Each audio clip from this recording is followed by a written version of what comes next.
Brew, does this drastically change your opinion of the Nets? Oh, let me hear it. I'm so excited to hear this. Drastically, well, okay, look, it certainly changes my opinion of the Nets because without Kyrie playing home games, they had absolutely no chance of getting out of the East. Now, at least they do have a puncher's chance. You know, I like that term. That's it? And it applies to these Nets. Well, let me wait. I'll make my official postseason predictions, before the playoffs start. Let me watch over these next 10 games. I guess 8, Kyrie may be able to play all the games.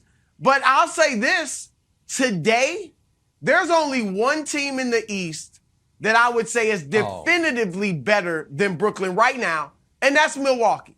Because everybody else has issues. One of the challenges for the Nets will be chemistry, continuity. Same thing for Philadelphia, because James Harden just got there, essentially. All right, Boston is young. Miami has chemistry and continuity. Last night's brouhaha notwithstanding, Jimmy Butler, Eric Spoelstra, Udonis Haslem. But they don't have overwhelming talent. So the Nets are right there with everybody else outside of Milwaukee right now. Here are the two concerns and the things I'm going to be watching.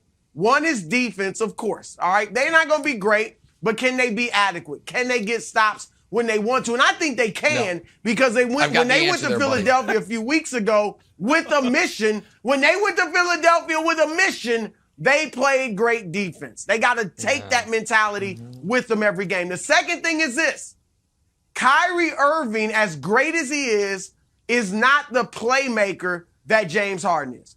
And I've watched too many games where Kyrie, for all of his spectacularness, is going too much one-on-one and not deferring to Kevin Durant. And last night was a case in point. In the fourth quarter of a tough game, Kyrie took 9 shots. Durant got 5. All right, Kyrie scored 10 points in the fourth. Durant only had 2. So Kyrie, unfortunately, is not going to defer to Durant. And Durant, because Kyrie's a stronger personality, Durant's not going to tell him to. Just like he didn't tell Russell Westbrook to. So that is something the Nets are going to have to figure out to really maximize their potential, Nick. So, it makes them better, gives them more of a chance, but I'm not ready to go there just yet. Round 2 ceiling, just like last year, and I am so glad Kyrie's able to play because it's going to make this all the more delicious.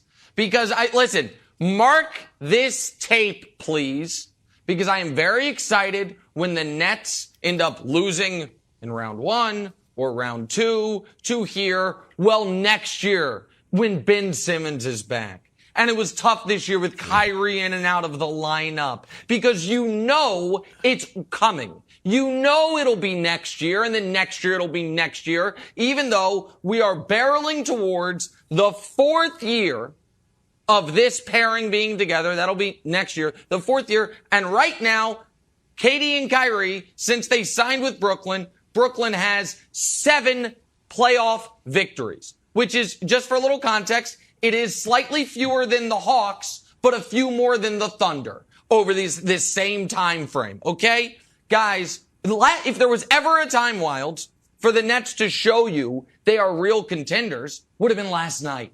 But what do you expect them to do against how are you really supposed to contain a big 3 of, Desmond Bane, Dylan Brooks, and Shake Milton? You just can't. It's not fair. It's not fair to ask to hold those guys under 65. By the way, because Ja didn't play. Grizzlies are awesome. That game mattered. They're awesome without Ja. That game mattered. Where's the one place D'Anthony Melton, I said Shake Milton. Shake Milton plays for the Sixers. D'Anthony Melton plays for the Grizzlies. Point stands. Wilds, what's the one place Kyrie can't play now? Toronto. Oh, Drake's where would they be in city, a play Toronto. in Toronto? Yeah. Unless they catch the Raptors. You know what you need to do to catch the Raptors? Well, let's start with holding the jawless Grizzlies under 130. No, this team is not a championship level team. They don't have a championship level coach. By the way, Steve Nash pressed his favorite button last night again. KD 40 minutes didn't work. Kyrie 44 minutes didn't work. Guys, this is not a great team. It's not. We have no evidence this Nets team is a great team whatsoever. But yeah, Milwaukee's the only team better than them. Give me a break. Give me a break. Who else? Who else? Also, give me a name.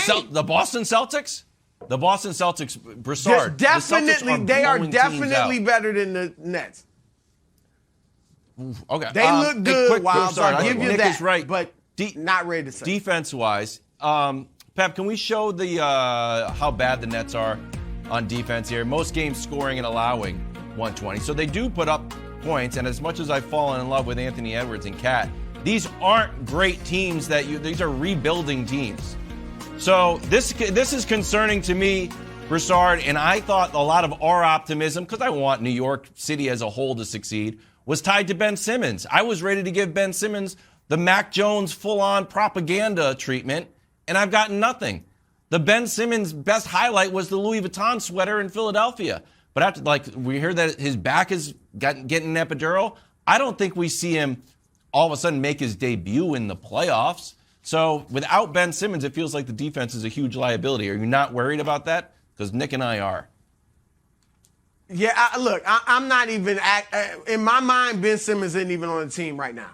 Next year they can have Ben Simmons, but he's not even on the team. There's no way I expect to see him back making his season debut in the playoffs. We know pressure is an issue for him, and how much pressure would that be? He comes back in the playoffs, so I don't think Ben Simmons is playing this year. But when you have great offense, and they do, they've got two guys that are absolutely unstoppable.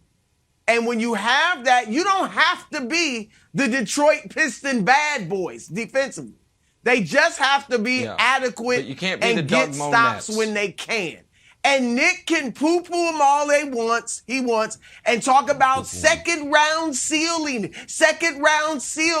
When they were a toenail away, a Kevin Durant toenail away from taking out the eventual champions. So all I'm saying is this: puncher's chance. Now I may go further, Nick. No, puncher's chance is not the take.